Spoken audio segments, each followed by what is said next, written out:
പശ്ചിമ ബംഗാളിൽ മമതാ ബാനർജിയുടെ തീക്കളി. SIR നടപ്പാക്കുന്നതോടുകൂടി കള്ള വോട്ടുകൾ വ്യാപകമായി വെട്ടിമാറ്റപ്പെടുമ്പോൾ തോൽവി ഭയക്കുന്ന മമതാ ബാനർജി വർഗീയ കാർഡ് പുറത്തെടുക്കുകയാണ്. തീവ്ര വർഗീയ കാർഡ് ഇറക്കിക്കൊണ്ട് അധികാരം പിടിക്കാനുള്ള കപട ശ്രമമാണ് മമതാ ബാനർജി നടത്തുന്നത്. അതിൻ്റെ ഭാഗമായി തൃണമൂൽ കോൺഗ്രസിന്റെ ഒരു MLA വലിയ പ്രഖ്യാപനം ഉണ്ടായിരിക്കുന്നു. ബാബ്രി മസ്ജിദ് തങ്ങൾ നിർമ്മിക്കും. ബാബ്രി മസ്ജിദ് മുർഷിദാബാദ്, പശ്ചിമ ബംഗാളിലെ പ്രധാനപ്പെട്ട ജില്ലയായ മുർഷിദാബാദിൽ ബാബ്രി മസ്ജിദ് പുനർനിർമ്മിക്കുമെന്നാണ് ഇപ്പോൾ ഹുമയൂൺ കബീർ എന്ന തൃണമൂൽ കോൺഗ്രസിന്റെ MLA അവകാശപ്പെടുന്നത്. മമതാ ബാനർജിയും അതുപോലെ തന്നെ അഭിഷേക് ബാനർജിയും ഇരുവരും ചേർന്ന് ഡിസംബർ 6 സ്വാഭിമാന ദിനമായി രാജ്യത്തെ ഹിന്ദുക്കൾ ആചരിക്കുന്ന ആ ദിനത്തിൽ വലിയൊരു റാലി പശ്ചിമ ബംഗാളിൽ സംഘടിപ്പിച്ചിരിക്കുന്നു.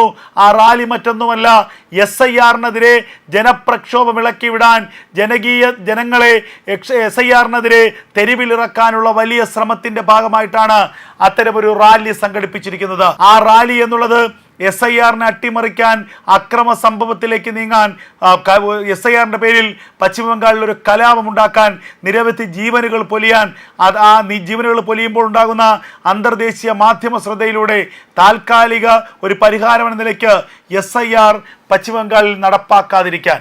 ഓർക്കണം, അധികാരത്തിന് വേണ്ടി എത്രത്തോളം താഴുന്നു, അധികാരത്തിന് വേണ്ടി എത്രത്തോളം ക്രൂരയാകുന്നു, എത്രത്തോളം ക്രൂരമാകാം ഒരു ഭരണാധികാരി എന്നതിൻ്റെ നേർ ഉദാഹരണമായി മാറുകയാണ് മമതാ ബാനർജിയുടെ ഇപ്പോഴത്തെ ഈ നിലപാട്.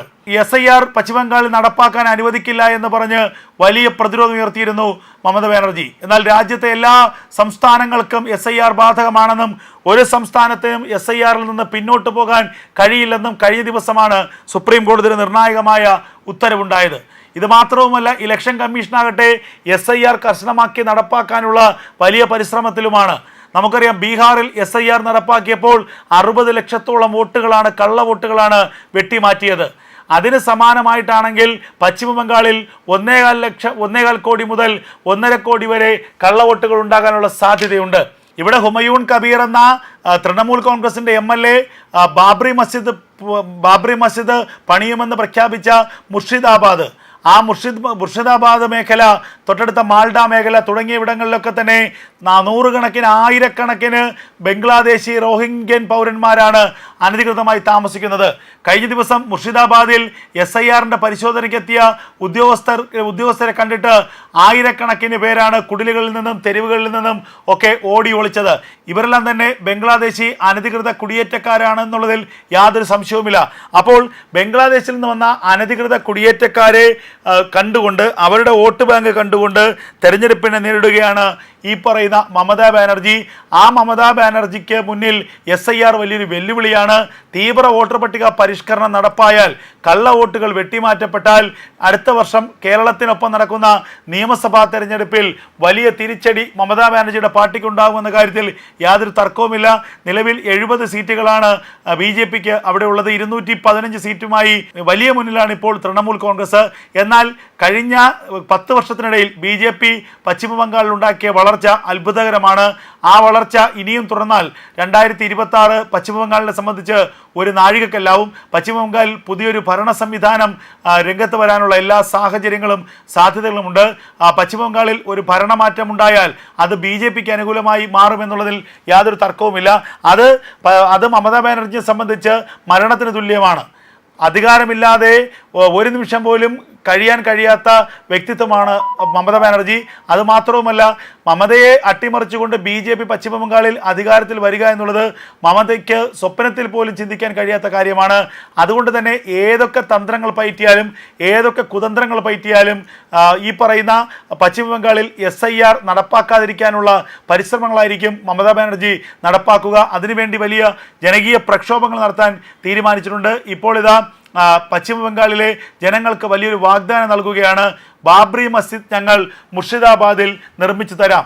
നിരവധി വർഷങ്ങളിലെ നിയമ തർക്കങ്ങൾക്കൊടുവിൽ സുപ്രീം കോടതിയുടെ ഭരണഘടനാ ബെഞ്ച് വിധി പ്രസ്താവിച്ച് എല്ലാ പ്രശ്നങ്ങളും, എല്ലാ പരാതികളും തീർത്തതാണ് ബാബ്രി മസ്ജിദ് കേസിൽ.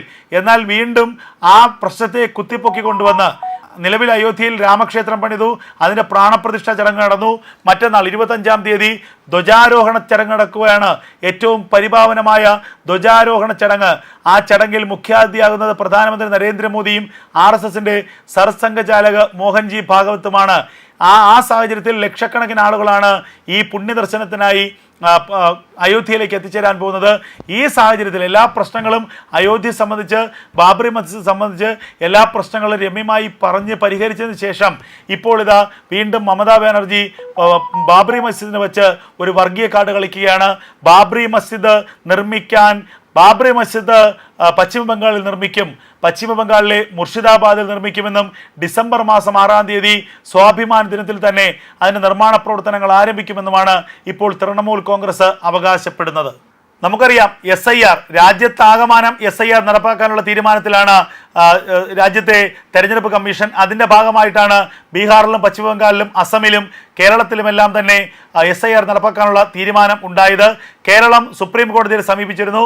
എന്നാൽ കേരളത്തിന് എതിരായ SIR അനുകൂലമായ വിധിയാണ് ഇക്കാര്യത്തിൽ ഉണ്ടായത്. SIR നടപ്പാക്കിയ ബീഹാറിൽ ഏകദേശം 60 ലക്ഷത്തോളം കള്ളവോട്ടുകളാണ് ഉണ്ടായിരുന്നത്.